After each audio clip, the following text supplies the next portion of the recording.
कल मैंने एक खबर दिखाई थी आपको, स्कूल चले हम पहले दिखाई थी, फिर ये भी कहा था कि स्कूल कैसे चले हम। स्कूल कैसे चले की तस्वीर के लिए हमने अपने अपने सहयोगियों को अलग अलग जंगलों में भेजा था, और जो कल की तस्वीर दिखाई उसके बाद खूब फोन आए, खूब मैसेज आए कि आपने जो तस्वीर दिखाई है ऐसे छत्तीसगढ़ में अलग अलग इलाकों में है। और जो रिपोर्टर हमारे गए थे कल छत्तीसगढ़ में, स्कूल खुले तो मैंने आपको पूरे प्रदेश से आई स्कूलों की कई तस्वीरें दिखाई। रायपुर, महासमुंद, शक्ति, रायगढ़, कवर्धा, धमतरी, सुकमा, चिरमिरी, पूरे छत्तीसगढ़ से मेरे साथियों ने कितनी ही तस्वीरें भेजी। कहीं बच्चों का पैर धोकर स्कूल में दाखिला करवाया जा रहा था, कहीं पूरा का पूरा स्कूल खंडहर में तब्दील हो गया था। कुछ जगहों पर तो परिजन खुद ही जर्जर स्कूलों में ताला जड़ रहे थे। अच्छी तस्वीरें, बुरी तस्वीरें, लेकिन आज ये सब फिर से आपको क्यों बता रहा हूं? क्योंकि अभी भी बहुत सी तस्वीरें हैं जो दिखानी बाकी है। कल ही आई है ये तस्वीर, और स्कूल वाली जो खबर है उसको लेकर पूरे प्रदेश भर से मेरे पास प्रतिक्रियाएं आ रही हैं। मेरे कुछ साथी आप तक ये तस्वीरें पहुंचाने कल दिन भर जंगलों में भटकते रहे। रात को लौटे तो ये तस्वीरें देखकर मैं भी चौंक गया। यकीन मानिए आप तक इन तस्वीरों को पहुंचाना बहुत जरूरी है। ये विस्तार न्यूज़ है, यहाँ कोई खबर नई या पुरानी नहीं होती है। यदि खबर आपके काम की है तो उसे बार बार दिखाऊंगा, उसकी हर अपडेट आप तक पहुंचाऊंगा। सीधे मुद्दे की बात पर आता हूं और बढ़ता हूं अगली बातचीत पर कि आखिर क्या है। मेरे बीजापुर के साथी युकेश चंद्राहकर मुदवेड़ी गांव तक पहुंचे।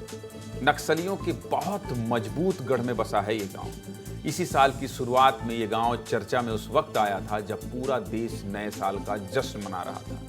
और इसी मुदवेड़ी गांव में एक 6 महीने की बच्ची की गोली लगने से मौत हो गई थी। गांव में नक्सलियों और जवानों के बीच मुठभेड़ चल रही थी, तभी एक गोली आई और अपनी मां की गोद में बैठी इस बच्ची के सीने से आर पार हो गई। उफ, सोचिए कितना दर्दनाक होगा ये सब। लेकिन ये सब आपको आज बस इसलिए बता रहा हूं ताकि आपको याद आ जाए कि ये कौन सा मुदवेड़ी गांव है और ये इलाका कितना खतरनाक है। लेकिन आज यहां से मेरे साथी युकेश ने एक अच्छी तस्वीर भेजी है, बच्चों के मुस्कुराते चेहरों की तस्वीर। गांव में करीब 20 साल बाद एक स्कूल खुला है। 20 साल पहले नक्सलियों ने स्कूल को तोड़ दिया था। उसके बाद से नक्सली खौफ के चलते स्कूल कभी खुला नहीं, कभी नहीं खुला। लेकिन कल यहाँ स्कूल खुला तो मेरे साथी युकेश यहाँ पहुंचे। ये तस्वीर अपने कैमरे में कैद कर ली। खुद देखिए और सुनिए क्या माहौल था वहां जब स्कूल खुला। यूनिफॉर्म पहने हुए नजर आ रहे हैं छत्तीसगढ़ शासन की तरफ से। यहाँ पर आज शाला प्रवेशोत्सव मनाया जा रहा है। आज की तारीख है 26 जून 2024 की, और यहाँ मुदवेड़ी के ग्रामीण भी आए हुए हैं शाला प्रवेशोत्सव का जश्न मनाने के लिए। यहाँ पर ये सभी मौजूद हैं। यहाँ इस समय आप जो तस्वीरें देख रहे हैं, ये जो बांस को छील करके आपको यहाँ इस पोस्टर को अगर हम हटाकर दिखाएं तो आपको दिखाई देगी ये तस्वीर। आप देखिए, बांस को छील करके यहाँ पर दीवार बनाए गए हैं। कहा जा रहा है कि बहुत जल्द यहाँ पर एक नया भवन भी तैयार किया जाएगा। इन तस्वीरों को दिखाने के पीछे विस्तार ने उसका मकसद ये है कि प्रशासन की नजर यहाँ जाए, जो मैंने कल कहा था आज भी कह रहा हूँ, और ये जो झोपड़ी है ये इमारत में तब्दील हो जाए। एक आंकड़े आपको बता देता हूं। साल 1995 से 2005 के बीच बीजापुर जिले में ही करीब 300 स्कूल बंद हो गए थे। करीब 20 सालों तक इन इलाकों में बच्चों को एक स्कूल भी नसीब नहीं था। जहां 300 स्कूल बंद हो जाएं, वहां झोपड़ी में भी अगर उम्मीद दिखाई दे तो यह खबर है, और इस खबर को जिम्मेदारों तक पहुंचाना ही विस्तार न्यूज़। यही वजह है कि आज जब यहाँ झोपड़ी में ही एक स्कूल खुला तो ये बच्चे मुस्कुरा उठे, और ये तस्वीर आप तक पहुँचाना जरूरी हो गया था। अब मेरे सुकमा के साथी शहनवाज खान ने भी जो तस्वीर भेजी है उसे भी आपको दिखा देता हूँ। याद रखिए, बीजापुर और सुकमा दोनों ही जिले देश में नक्सलवाद का केंद्र हैं। सबसे अधिक खून बहा है इन जिलों में। लेकिन यहाँ मेरे साथियों ने नक्सलियों के गढ़ में घुसकर रिपोर्टिंग की है, जाबाज रिपोर्टिंग की है, हिम्मत दिखाई है। पगडंडी रास्तों में चले हैं। इसलिए मैंने कल भी आपको दिखाया कि कैसे सुकमा जिले के दुलेड़ जैसे गांव में आज़ादी के 77 सालों बाद पहली बार स्कूल खुला। लेकिन जल्दबाजी में कल जो दिखाना छूट गया था उसे आज दिखा देता हूं। मेरे साथी शहनवाज ने कल बाइक से सुकमा से करीब 90 किलोमीटर का सफर तय किया। वो नक्सलियों के गढ़ से होते हुए दुलेड़, एलमागुंडा जैसे गांव तक पहुंचे। पहले देख लीजिए मेरे साथी को रास्ते में क्या दिखा, ये इलाका इतना खतरनाक क्यों है, मैं बार बार ये क्यों कह रहा हूं, और कल जो खबर खत्म हो गई थी उस खबर को आज मैं क्यों दिखा रहा हूं, मैं आपको बता देता हूं। मेरा रिपोर्टर विस्तार न्यूज का साथी जब इस स्टोरी को कवर करने जा रहा है तो नक्सलियों का बैनर लगा है, नक्सलियों का संदेश लिखा है। और क्या लिखा है उसमें क्या लिखा है? उसमें लिखा है अंदर मत जाना, यानी प्रवेश निषेध। दिखाइए शहनवाज को क्या क्या दिखा जब वो जा रहे थे इस कहानी को करने। जब हम गांव में प्रवेश करने ही वाले थे उस समय हमको एक बोर्ड दिखता है, जिस बोर्ड को मैं आपको दिखाना चाहता हूं।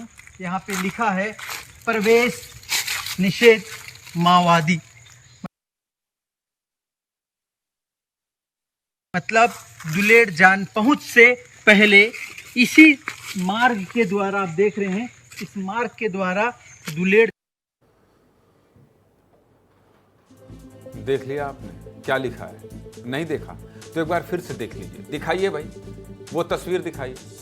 लिखा हुआ है प्रवेश निषेध, प्रवेश निषेध लिखा है और बगल में माओवादी। मतलब आप समझ रहे हैं, ये माओवादियों का संदेश है। ये तख्ती नक्सलियों ने लगाई है। कुछ सालों पहले तक इन इलाकों में घुसने से पहले आपको नक्सलियों से इजाजत लेनी पड़ती थी।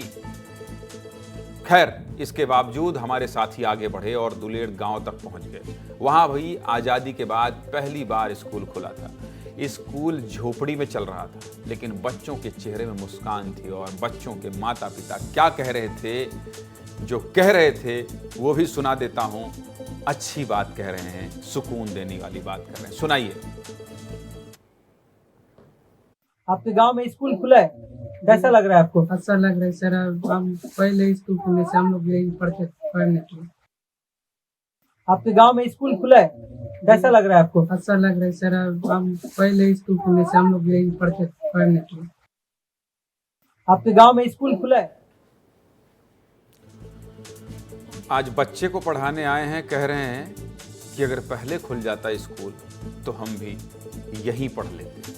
पहले स्कूल खुल जाता तो हम भी यहीं पढ़ लेते। सोचिए, एक पूरी की पूरी पीढ़ी को स्कूल ही नसीब नहीं हुआ, खुद स्कूल नहीं जा पाए, तो इसी बात से खुश हैं कि इनके गांव में कम से कम एक स्कूल तो खुला, भले झोपड़ी में ही खुला।